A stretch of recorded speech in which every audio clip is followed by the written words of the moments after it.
April 7, 2001. Prior to going back out to Mystery Cave again, we spent a lot of time preparing. We made a squeeze box, which is a wooden box the opening of which can be adjusted in size. We could then crawl through the opening and measure to see how tight of a squeeze we could fit through. From that, we were able to determine that I need about 8 inches in height to get through the smallest portion of Floyd's tomb. That meant we would have to scrape out about 1 inch from the floor of the passage. We also learned that the best position I would need to get through the passage would be on my stomach, with my arms by my side. And of course, my head would be turned one way or the other. That position allowed my shoulder blades to drop to their lowest point. In order to move, I would push forward or backward with my toes.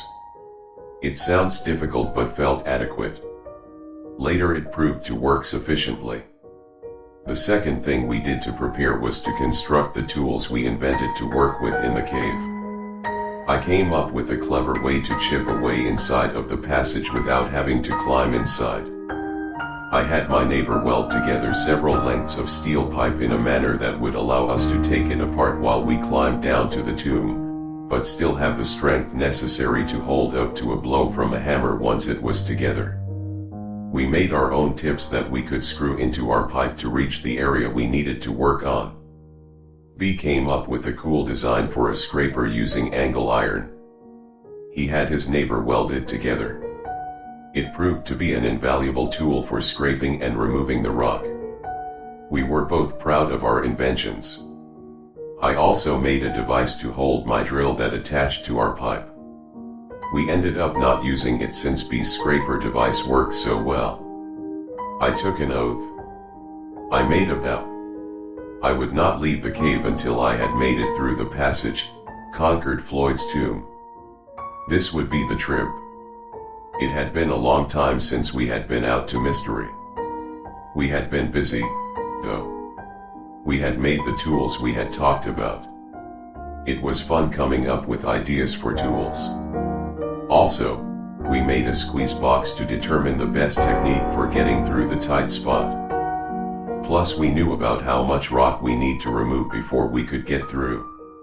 We were excited to get back out to the cave to finish our project. Our climb down to the passage took a little bit longer than usual since we had extra tools to carry. Once we got down to the passage we immediately got to work using B's scraping tool with the pipe I had made. It worked like a charm. We could hammer the pipe on one end and the scraping tool on the other end dug into the rock. Then we could push the debris all the way through the passage and out of our way. When we needed to measure our progress we would turn the scraper sideways in the passage and observe the clearance. We worked for about 2 hours before I had a desire to try the tomb. I just wanted to make sure I was going to make it through on the first try. B made one more sweep of the passage floor, clearing any loose rocks from where I would be crawling, and pushing the wall we had made to the back of the squeeze. I made preparations for the crawl by fashioning duct tape suspenders to prevent my shirt from sliding around while sliding across the rock. I went with a flashlight in my hand, even though my hand would be at my side. I knew I would need it once I got through. As an expression of faith, I did not tie a rope to my feet. I was confident I was going to make it. Finally, I made the attempt. Although I didn't mention it in my journal, we did notice the breeze was back, and the rumbling present. Since we didn't do any work to the entrance I had to go through the same dance routine to even enter the passage. Once I got my upper body through the hole I shined the flashlight ahead of me to work out a plan of attack. The passage didn't seem any bigger than last time I was there, but most of the work was done deeper in the squeeze. I paused for a few minutes, then twisted my hips to get my lower body in. I slowly inched forward as my entire body slowly filled the passage. Before I was completely in, I got into position for the push. I dropped both of my hands to my side and turned my head to the right. Then I began to inch forward. Once my toes were inside the cave, I used them to push forward. To keep from scraping my body, I would walk using my shoulders, knees, and toes. Progress was slow but steady. That was fine by me. A foot or two before the tight spot, I could already tell there was a little more room. Even so, I began to touch the roof of the passage with my back. This time, however, I was able to continue moving forward. I reached the lowest point in the passage and I could tell it was still going to be tricky. Even with the work we had done clearing out the loose rocks, I still felt sharp pebbles rolling under my chest as I slid along. When I could feel my back brushing the top of the passage in several places, I reverted to my technique of exhaling. Before I began, however, I took a minute to lay there in the passage.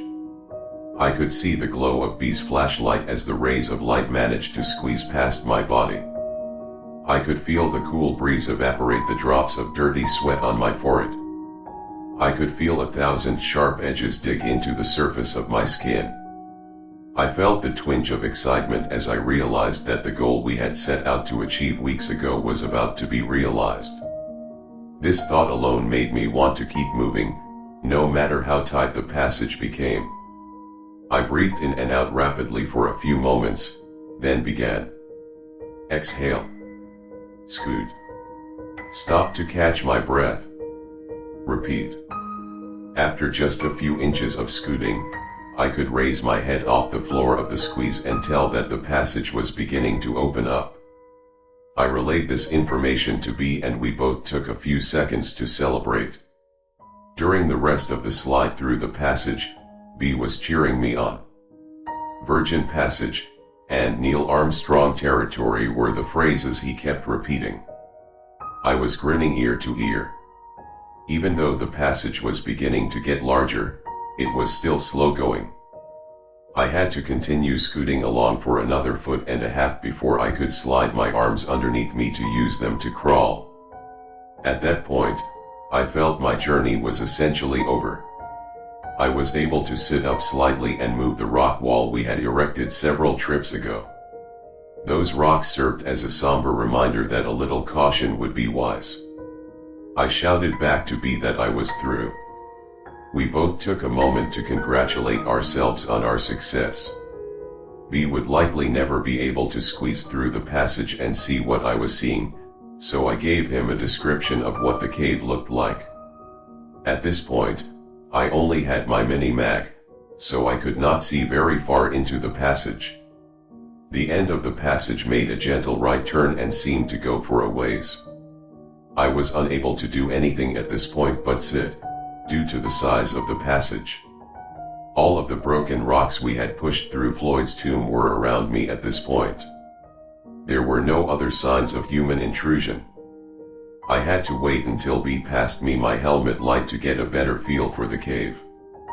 B used the pole we made to slide me the end of a rope. Then I was able to pull all of my gear through the squeeze. The first thing he sent through was my helmet and light. After I got the light fired up, I was able to see our new section of the cave. Ours. It was an exciting experience to see the results of hours of hard work over the course of several weeks. At this point, we still had no idea what the cave had to offer. The only thing I could see was the passage immediately following the squeeze. It was a narrow passage with a low ceiling. I would easily be able to get through it, but I would have to crawl. I began taking pictures so I could show B. I asked B how far he thought I should venture into the new cave, in light of the strange events that had occurred. For the first time he, too, toned down his enthusiasm as he remembered the noises. He slid the pipe through the tomb with a loosened tip on the end. He said I could use it as a weapon if I ran into an animal or... He also told me to make sure we could hear each other as I progressed into the cave. Even though we were at least thinking of the possibility of running into trouble, we never really considered the fact that if I got into trouble B would never be able to rescue me, and in fact, no one would be able to get to me for many hours. If I were in serious trouble, as in hurt, there was no way anyone would be able to get to me in time. But, symbolic of the whole experience, we were focused on our goal, and not the potential dangers we faced. So far we had dodged the proverbial bullet. So far. I strapped on my gloves and knee pads, grabbed my camera, and began my adventure. I crawled through the passage pictured above, which was about 20 feet long. At the end of the crawl, the cave bent slightly to the right. I would have to climb up a gentle slope, but then I would be able to stand by the end of the next section of the cave. The next section was about 40 feet long. In addition to having a higher ceiling, the walls were a little wider than the section I had just crawled through. Both sections were relatively straight. The floor was covered with a type of rock which crunched as I crawled, and then walked across it. The walls were basically the same as much of Mystery Cave, except pristine.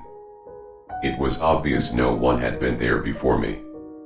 Upon closer examination of the walls, I found two delicate types of formations.